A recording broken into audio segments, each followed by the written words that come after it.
Irmãos, qual a última vez que vocês se sentiram honrados? Algo que alguém tenha feito para vocês, que vocês de fato se sentiram honrados. Se sentir honrado é se sentir lisonjeado, se sentir tratado de forma digna, com respeito. Talvez, se você não está se lembrando, sugiro você visitar seus parentes no interior. Meu pai diz que sempre quando ele visita os parentes dele no Nordeste, cada casa que ele passa é um baita de um café, é uma recepção, aí vai na casa de um... E ele fala, nossa, mas para que tudo isso? Estou me sentindo honrado por esse tratamento que eu estou tendo aqui, eu nem merecia. Aí vai na casa do outro irmão, outro café. Você tem que até ir deixando um espacinho para você visitar todos e não fazer desfeita, né? Então é uma forma aí de que você avalia. Mas se você não conseguiu lembrar de nada, vamos pensando aí ao longo desse sermão. Por exemplo, no exército americano, a maior honra de um soldado, a maior condecoração e a mais prestigiada entregue pelo presidente dos Estados Unidos em nome do Congresso se chama Medalha de Honra. Por conta de tudo que ele fez, seja em sacrifício, não só por cumprir o dever, mas colocar sua vida em risco em nome da causa, em nome de alguma pessoa, né? Então é um critério bastante rigoroso. E a condecoração chama Medalha de Honra. Se você vai para o Velho Testamento, ali onde, quando Deus entrega a Moisés os 10 mandamentos, um mandamento específico trata de honra. Qual é? Êxodo 20, 12. Honra teu pai e tua mãe, para que tenhas vida longa na terra que o Senhor teu Deus te dá. E a gente já aprendeu aqui na série dos 10 mandamentos, que essa honra ela pode se revelar de várias maneiras, amando, cuidando, né? Obedecendo aos pais. Como é bom, né? Quando os filhos obedecem aos pais. Quem é pai aqui sabe disso. Melhor ainda quando ele obedece sem você ter que pedir 10 vezes antes. É muito bom. Você se sente honrado quando o filho ele obedece sem nem... por algo que você já explicou no passado, ele vai e faz da maneira que você pediu. Você se sente honrado com aquilo. É uma forma de... eu, pelo menos como pai, me sinto honrado. Por que estamos falando aqui tanto de honra? Citamos aqui alguns exemplos, tanto no exército quanto na família, relacionado à honra. Afinal, a gente não está numa série aqui sobre a igreja? A verdade é que, se vocês repararam, em cada um dos sermões que a gente passou aqui, há um verbo e uma ação que a gente precisa fazer em relação à igreja. Nós já tivemos aqui pertencer, acolher, congregar, cuidar e servir. E o verbo de hoje é honrar. O verbo de hoje é honrar. Então a série já está se encaminhando para a reta final, mas ainda há muito a ser dito acerca desse tema.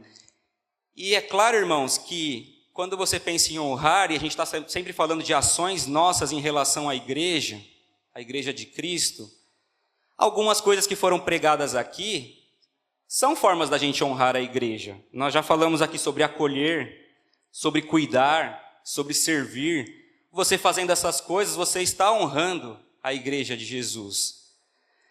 Mas eu não quero ser repetitivo em relação ao que já foi falado. E hoje a gente vai delimitar um pouco mais essa honra. Portanto, o tema do sermão de hoje, a gente vai direcionar a honra aos pastores. O tema do sermão é honrar a pastores humildes. Tá bom? Texto base. 1 de Pedro, capítulo 5, do verso 1 ao verso número 5.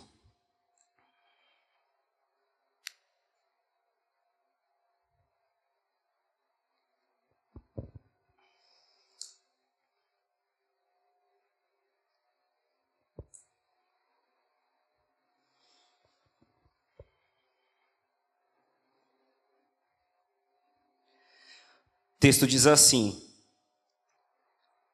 portanto, suplico aos presbíteros que há entre vós, eu que sou presbítero com eles, testemunha dos sofrimentos de Cristo e participante da glória que será revelada.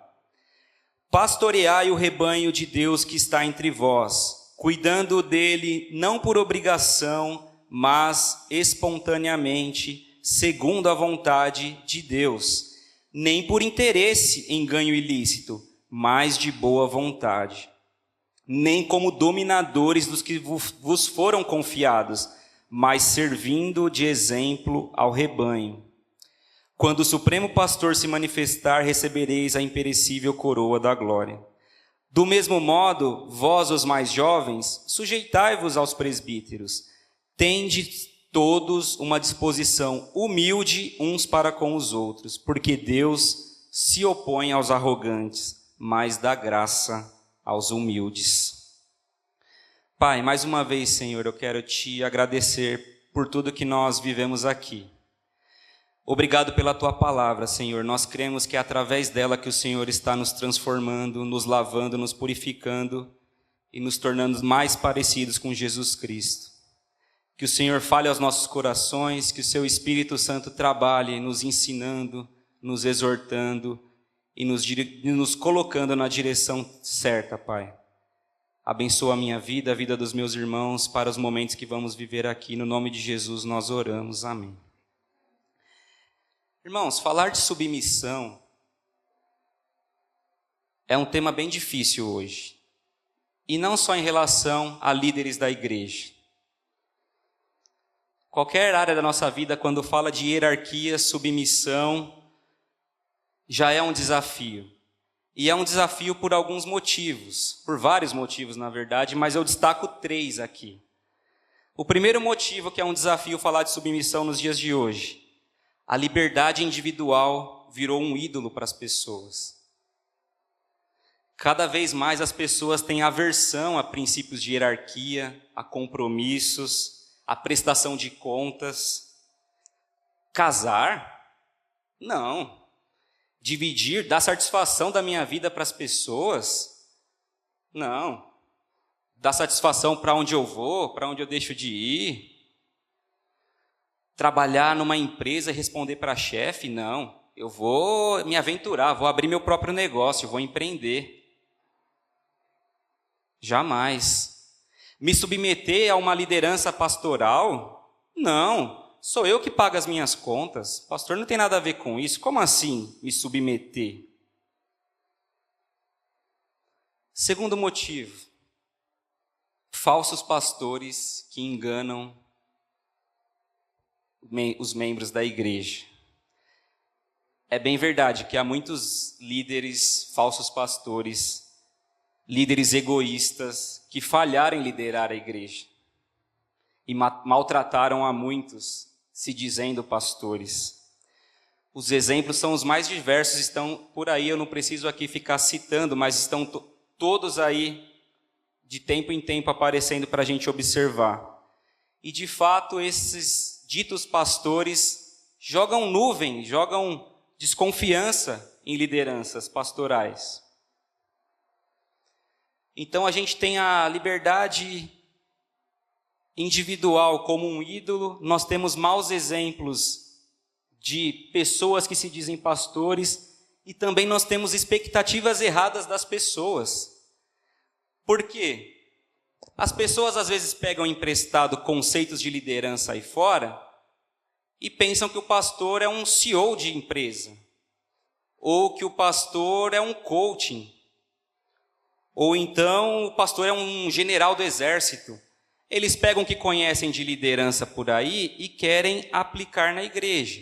Ou então, da sua própria cabeça, as pessoas criam expectativas em relação a como o pastor deveria se comportar e se frustram. Então isso é um problema quando a gente fala, porque as pessoas criam ideais de procedimentos baseado em outras coisas que não na Bíblia. E por isso também é um desafio falar desse assunto. Trouxe 3 aqui e vou parar por aqui, porque senão a gente não prossegue, mas 3 está bom. Então, vocês entenderam a dificuldade que é falar disso nos dias de hoje. Mas, irmãos, mesmo sendo difícil, assim como em todas as áreas da nossa vida, a gente tem que se submeter ao que a Bíblia diz a respeito dos assuntos que nós precisamos tratar. É aquela história. Tem gente que dá banho no bebê e na hora de jogar água fora, joga o bebê junto. Já viu isso?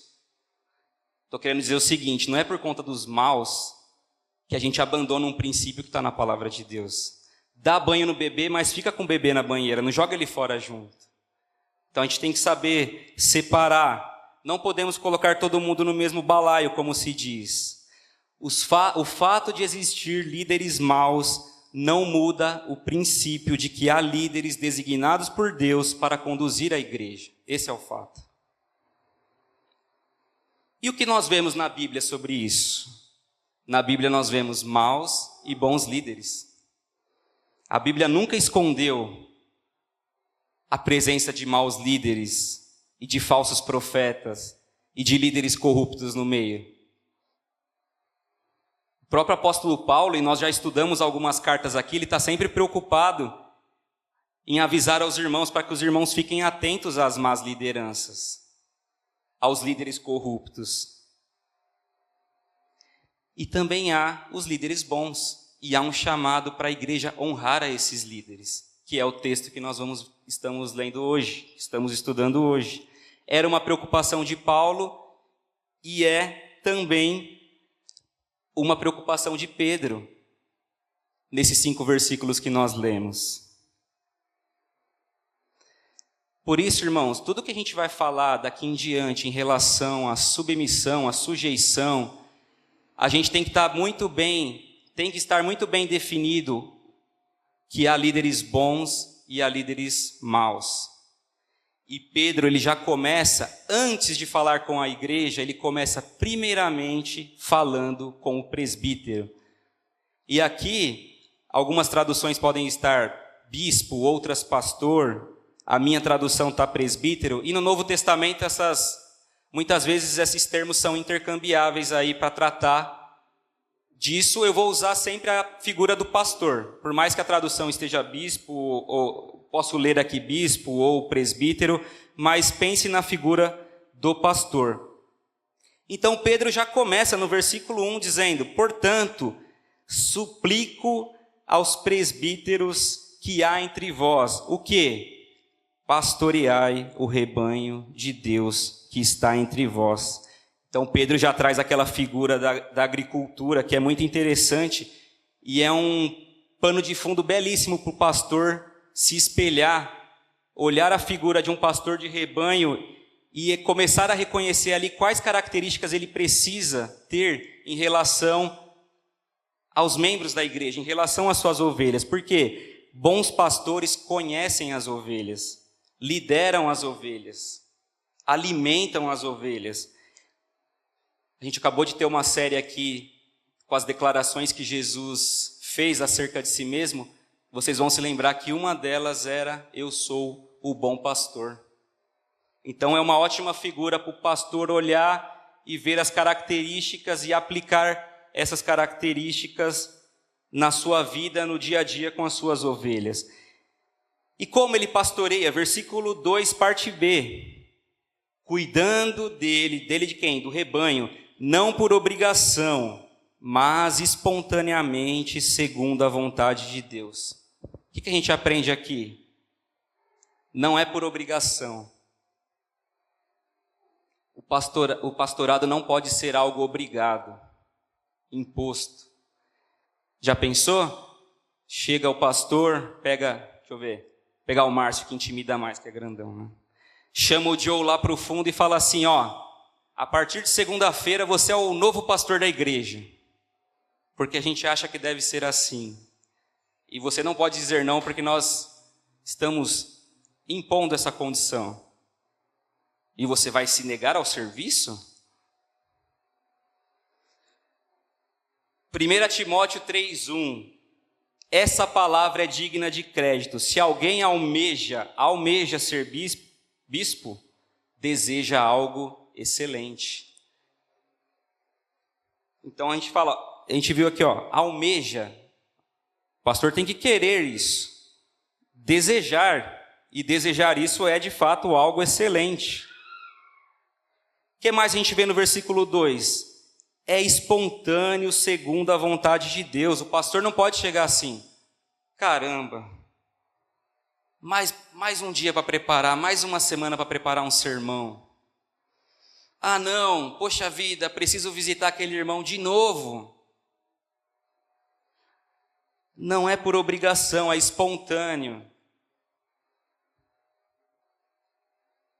É segundo a vontade de Deus. E nós vamos ver daqui a pouco as motivações.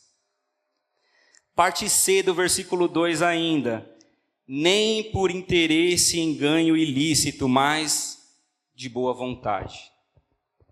Não é por interesse financeiro. E aqui pega, né? Esse é um dos pontos que mais pega, porque o que nós mais vemos nos dias de hoje é a igreja se tornando balcão de negócios. Pessoas pensando no faturamento, na arrecadação, e não cumprindo o chamado segundo a vontade de Deus. Depois procura o tesoureiro da igreja. Pergunta para ele qual que é a relação do seu pastor em relação às finanças, o apetite dele em relação às finanças. Ele vai te responder.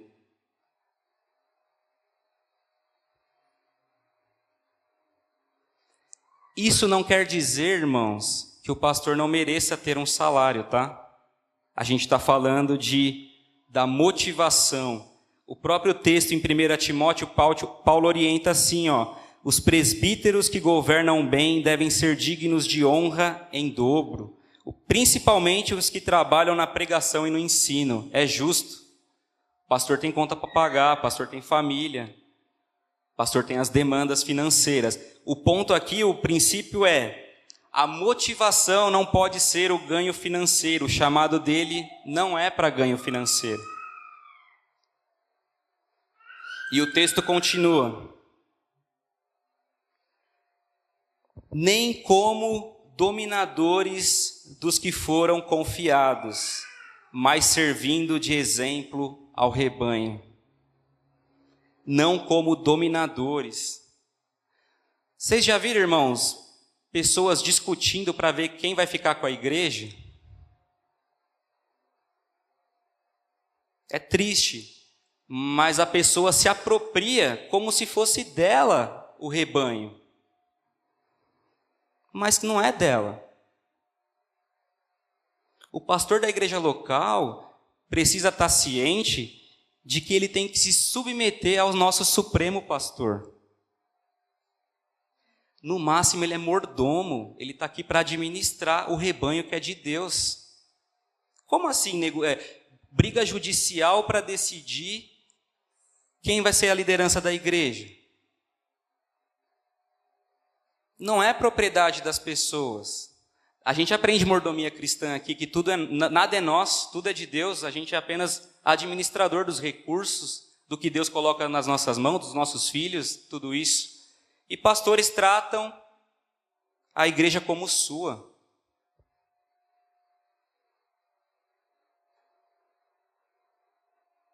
E o pastor, final do versículo 3, ele deve se servir de exemplo para o rebanho. Ele deve servir de exemplo ao rebanho. Pedro está preocupado aqui. Olha quanta coisa a gente já falou. Antes de falar de sujeitai-vos aos presbíteros, ele está colocando todas as responsabilidades que um pastor deve ter. Ele começa no versículo 1 falando para os presbíteros. Você disse, então assim, como é que eu faço essa avaliação? Você disse que o pastor não é igual a um CEO da igreja, não é igual a um gerente. O pastor não é um coaching, tá? O pastor não é animador de palco.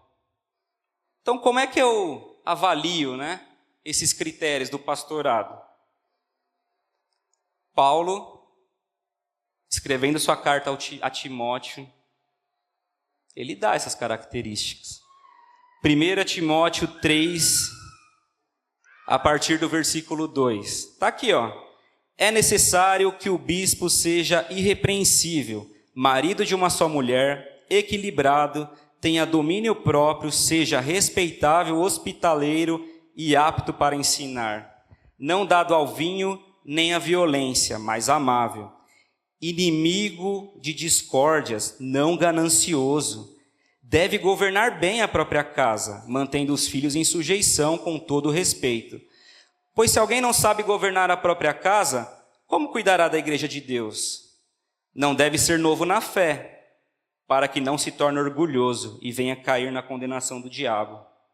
Também é necessário que tenha bom testemunho dos de fora, para que não seja envergonhado, nem caia na armadilha do diabo.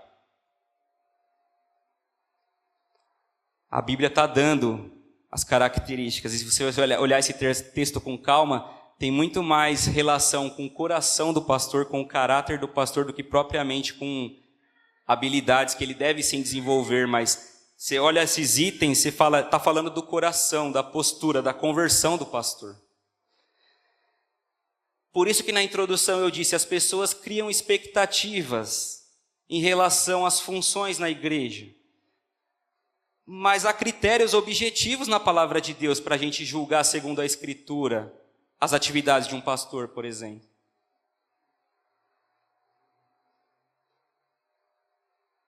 Os bons pastores, aqueles que são leais ao Supremo Pastor, eles se empenham em viver nessa descrição que Pedro fez e nessa descrição de Paulo que eu acabei de ler. Mas eles são pecadores e eles são imperfeitos. A gente não pode perder isso de mente. A gente precisa ter isso em mente. Eles vão ter dias ruins. Eles vão falhar, porque eles são homens como nós.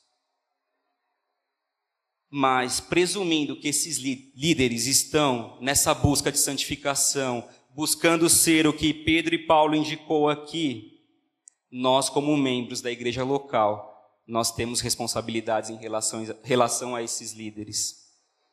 Se você enxerga essas características, você faz parte da igreja local, você tem responsabilidades de honra para com esses líderes. E é nisso que eu quero entrar agora. Versículo 5. Do mesmo modo, vós, os mais jovens, sujeitai-vos aos presbíteros. Tendes todos uma disposição humilde uns para com os outros, porque Deus se opõe aos arrogantes, mas dá graça aos humildes. E eu quero, de forma prática, irmãos, trazer algumas formas de como a gente pode honrar os pastores e líderes que Deus designou para cuidar da igreja. Como nós reagimos de forma adequada a essa liderança. Primeira, respeite os pastores fiéis. 1 Tessalonicenses 5:12. Irmãos, pedimos que deis o devido respeito aos que trabalham entre vós, que vos presidem no Senhor e vos aconselham. Deem o devido respeito. Se você está numa igreja e o pastor tem te direcionado, tem te aconselhado, respeite o pastor. Seja humilde em relação às admoestações que ocorrem aqui, os encorajamentos e tudo que tem sido feito. Submeter-se humildemente não quer dizer que você concorda com tudo. Não quer dizer isso. Agora, quando você tiver alguma questão com o pastor, que ela brote de uma sinceridade de coração e que ela seja baseada na palavra. Tem pessoas que questionam tudo que o pastor faz. Tudo. O pastor pode fazer qualquer atitude, ela tem que colocar um carimbo de questionamento. Mas tem pessoas também que não raciocinam, não pensam em nada do que o pastor está fazendo. E dizem sim para tudo. Não avaliam com base na palavra de Deus o que o pastor está sendo feito, o que o pastor está fazendo. Não é isso que o texto está pedindo. A gente tem que ter uma posição de equilíbrio. e a humildade é o que deve prevalecer nessa relação. Evite fofocas, reclamações. Se eu tenho uma dúvida com o pastor, eu não vou chegar no Márcio e falar do pastor para o Márcio. Se eu tenho um problema com ele, eu vou nele e resolvo com ele. Chama ele para tomar um café. Eu faço isso direto. Café é modo de dizer, sempre acaba no hambúrguer, na verdade, mas... As coisas que eu acho que eu não entendo ou que eu possa discordar, eu chamo o pastor para conversar e a gente conversa. E eu posso, de testemunho, dizer aqui, todas as nossas conversas, até hoje, nunca foi algo, eu acho, é melhor que seja assim porque eu acho. Sempre ele traz o parâmetro da palavra de Deus e vai explicando. Você pode até discordar da forma, mas ela é feita baseada na palavra. Se você tem algo que você discorda, que o pastor vai amar, dar o embasamento e conversar com você. Não ajuda em nada você levar uma demanda que você discorda do pastor para um irmão que não pode ajudar. Vai direto no pastor, toma um café com ele. Respeite essa liderança. Segundo, ame os seus pastores. 1 Tessalonicenses 5,13. E os tenhais em grande estima e amor, por causa do trabalho que realizam. Tende paz entre vós. Não tenha uma relação indiferente impessoal com seu pastor. Que seja uma relação calorosa, de amor sincero. É a pessoa que está te ajudando a te conduzir nesse caminho difícil da santificação, dos desafios que nós temos. É a pessoa que está instruindo. Faça gestos de amor. Dê feedback do sermão. Agradece pelo sermão, agradece pela visita. Vamos fazer isso porque nós precisamos amar não apenas de palavra, mas com ações também.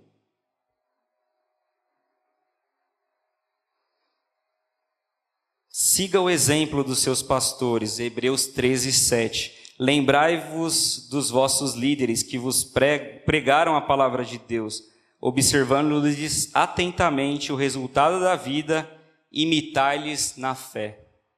Imitai-lhes a fé. O imitar aqui pode soar estranho, né? Vou imitar o pastor?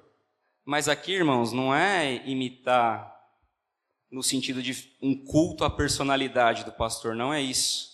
É que, de novo, se o pastor está no caminho, obedecendo ao Supremo Pastor, então você vai ver frutos na vida dele. E é esses frutos que nós precisamos imitar. A fé, o cuidado, a luta pela santificação, reconhecer isso nele e imitar também. O texto está falando, imitai-lhes a fé. O pastor está conectado com o Supremo Pastor, ele tem fé nesse Supremo Pastor, nós precisamos imitar também. Seja motivo de alegria para o pastor. Hebreus 13:17. Obedecei a vossos líderes, sendo-lhes submissos, pois eles estão cuidando de vós, como quem há de prestar contas, para o que façam com alegria e não gemendo, pois isso não vos seria útil.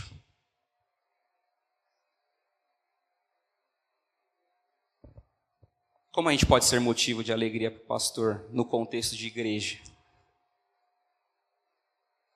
Um pastor que está preocupado com a sua vida. O que a gente pode fazer para alegrar o coração do pastor? Eu imagino que o pastor pregando um sermão e vendo o resultado desse sermão dia a dia na sua vida, você participando de tudo que é feito aqui, se colocando diante da palavra para aprender, para você ser ensinável, e ele vê frutos de arrependimento, penso eu que essa é a alegria de um pastor. O resultado da palavra de Deus sendo aplicada a cada dia aos irmãos. E por fim, ore por seus pastores. É interessante que em muitas ocasiões o apóstolo Paulo pede oração, né? Se o apóstolo Paulo precisava de oração, imagina o nosso pastor, com todo respeito. Precisa, pastor, de oração? O pregador do século XIX, Charles Spurgeon, uma vez perguntaram para ele assim: qual o segredo da sua eficácia? Ele respondeu: minha igreja ora por mim.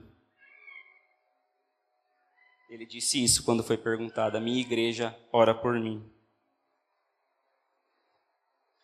Irmãos,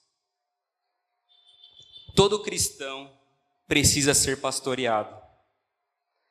Sabe aquela história, não tem filho de chocadeira? Não tem cristão filho de chocadeira. Todo mundo precisa de um pastor.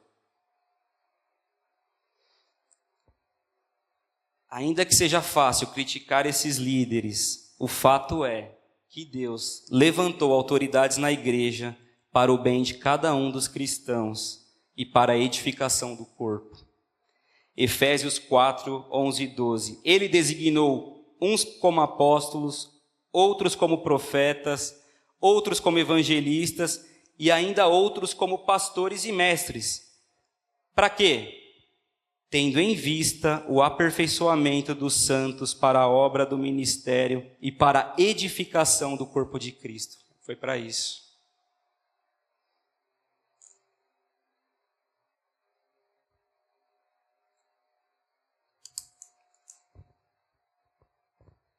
Talvez você esteja a essa altura pensando assim: Pedro está pedindo demais para a gente.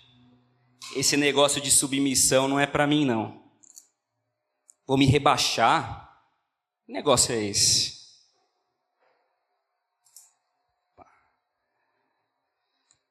Irmãos, eu quero propor aqui um modelo para a gente se espelhar hoje. O modelo do Supremo Pastor. Filipenses 2, 5. Tende em vós o mesmo sentimento que houve em Cristo Jesus, que existindo em forma de Deus, não considerou o fato de ser igual a Deus algo a que se devesse apegar.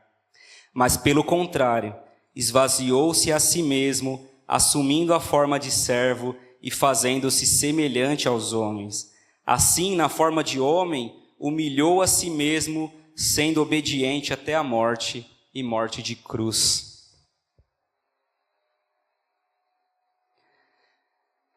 Por mais que a gente está aqui tratando da relação entre pastor e ovelha, o centro da pregação não é o pastor da igreja local. O centro da pregação é esse aqui, o Supremo Pastor. E olha o que ele fez por nós. Primeiro, ele deixou a sua honra, estamos falando de honra aqui, ele deixou a sua honra, a sua glória, em obediência ao Pai. Ele se despiu dessa glória para morrer humilhado numa cruz. E ele fez isso em submissão ao Pai e fez isso para nos salvar. Talvez você esteja assim, pensando para si mesmo: eu não consigo me submeter ao meu marido, eu não consigo me submeter a um chefe, eu não consigo me submeter à autoridade. Olha um exemplo de submissão aqui: aquele que tinha toda a honra, toda a glória, se submete à vontade do Pai. Eu sou muito bom para honrar alguém, meu orgulho não me deixa. Se Jesus não tivesse feito isso, nós ainda estaríamos mortos em nossos delitos e pecados. Você só é capaz de honrar alguém, honrar o pastor, honrar um irmão, honrar qualquer outra pessoa, por causa do que Jesus fez por nós. Ele nos colocou nessa posição. Senão nós estaríamos ainda no nosso estado de condenação. Estamos lendo a carta de Pedro, um pouquinho antes. Olha o que Pedro diz a respeito disso. 1 Pedro 3, bendito seja o Deus e Pai do nosso Senhor Jesus Cristo, que nos regenerou para uma viva esperança, segundo a sua grande misericórdia, pela ressurreição de Jesus Cristo dentre os mortos, para uma herança que não perece, não se contamina nem se altera, reservada nos céus para vós, que sois protegidos pelo poder de Deus mediante a fé, para a salvação preparada para se revelar no último tempo. Nisso exultais, ainda que agora sejais necessariamente afligidos por várias provações por um pouco de tempo, para que a comprovação da vossa fé, mais preciosa do que o ouro que perece, embora provada pelo fogo, redunde em louvor, glória e honra na revelação de Jesus Cristo. Pois sem tê-lo visto, vós o amais, e sem vê-lo agora, crendo, exultais com alegria inexprimível e cheia de glória, alcançando o objetivo da vossa fé, a salvação da vossa alma. Foi Ele quem nos tirou de uma posição de humilhação, uma posição da qual nós não seríamos capazes de honrar ninguém, de transformar a nossa vida. E Ele nos coloca em uma nova condição. Que condição é essa? Pedro dá a resposta no capítulo 2, verso 9. Vós sois geração eleita, sacerdócio real, nação santa, povo de propriedade exclusiva de Deus. Para quê? Para que anuncieis as grandezas daquele que vos chamou das trevas para a sua maravilhosa luz.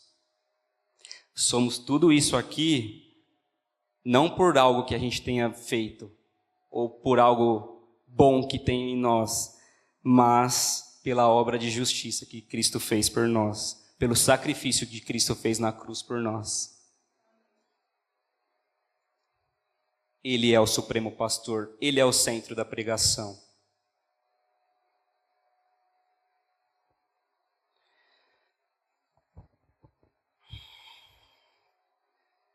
Eu quero caminhar para o fim com duas aplicações. A primeira, diretamente ao pastor, já que, se vocês entenderam o sermão, Pedro, antes de falar de submissão, ele fala das atribuições e grandes responsabilidades do pastor, né? Então ele fala assim, a submissão, mas olha só o que o pastor tem que apresentar, para depois eu falar com os irmãos.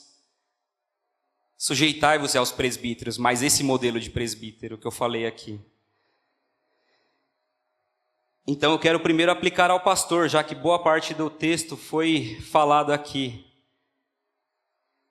E pastor, quando estiver vivendo dias cinzas, difíceis, aqueles que todo o trabalho parece não fazer sentido, fica firme. A palavra para você está no texto que nós lemos, e eu pulei de propósito para deixar para o final, o versículo 4 desse texto que nós lemos. Quando o Supremo Pastor se manifestar, recebereis a imperecível coroa da glória. Preparar sermões às vezes é cansativo, é solitário, nem sempre traz as recompensas imediatas, mas saiba que o pastor supremo vê todo o trabalho, e o trabalho do Senhor não é vão. Não esqueça dessa coroa, siga firme para o alvo. E eu quero fazer uma segunda aplicação para nós, igreja. Sujeitai-vos aos pastores. Foi Deus que os designou para o nosso bem, como nós aprendemos aqui. Irmãos, esse não é um sermão encomendado. Do tipo, André, eu não vou pregar, prega aí, né, falar de mim e tal, né? A pregação em série e a pregação expositiva nos defende disso. A pregação em série e a pregação expositiva dentro da série, de pegar o texto e pregar o texto. A gente está pregando uma série sobre a igreja, e eu falei no início, tudo que a gente tem feito, e hoje é honrar os nossos líderes, e é disso que nós vamos falar. Nós precisamos falar. Nós não pulamos textos aqui, como nós já falamos. Então não foi encomendado, o pastor não assinou meu sermão. A única pessoa que leu meu sermão foi a Camila, porque ela queria, a gente está trabalhando a mesma coisa na sala das crianças, então ela pediu para ler, para aplicar lá também. Mas não foi encomendado. Aliás, vou falar um bastidor aqui. Sabe como eu fui escolhido para pregar esse sermão? Na verdade, eu não fui. A gente tem um grupo de pregação, os irmãos têm acompanhado, das pessoas que têm pregado aqui na igreja. Orem por esses irmãos, que a gente está tentando, na medida do possível, ajudar o pastor nisso também, de carregar esse fardo. É um privilégio, mas dá trabalho. Quem tem trabalhado nessa área sabe disso. E depois que foi escolhida a série, todos os sermões ali separados, aí o pastor democraticamente mandou para a gente escolher os textos que nós queríamos pregar. E eu fui olhar o WhatsApp à noite, todo mundo já tinha escolhido, menos eu. E a última mensagem era, já que o André não respondeu, ele fica com esse. Isso aí, então, mais uma prova que não foi encomendado. A gente prega o texto que é posto para a gente pregar, irmãos. Então, fiquem tranquilos quanto a isso. A relação de submissão envolve confiança. Para a esposa se submeter ao marido, antes o marido tem que amar como Cristo amou a igreja e se entregou por ela. A submissão, nesse caso, envolve relação de confiança. Se você não consegue ver as características que nós lemos aqui, que Paulo, Pedro ensinaram, você deve reavaliar se você tem que estar aqui. É isso que tem que ser feito.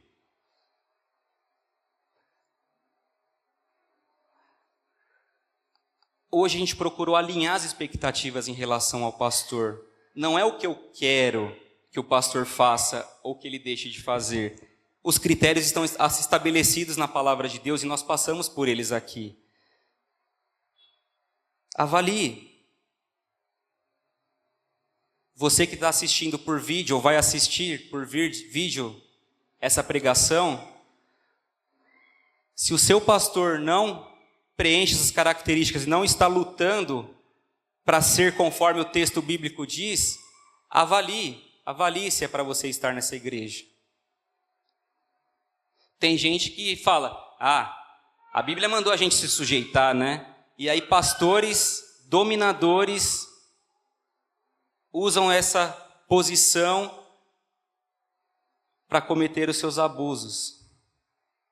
Mas a Bíblia dá as características e a gente consegue sim avaliar. Agora, se você faz parte da igreja local, você confia que o seu pastor está buscando esses critérios, a pergunta é, por que não então honrar os pastores? Eu termino aqui dizendo, tenha sempre consciência que foi Deus quem os designou para o nosso bem e para a nossa edificação. Há um supremo pastor, a qual o pastor precisa responder.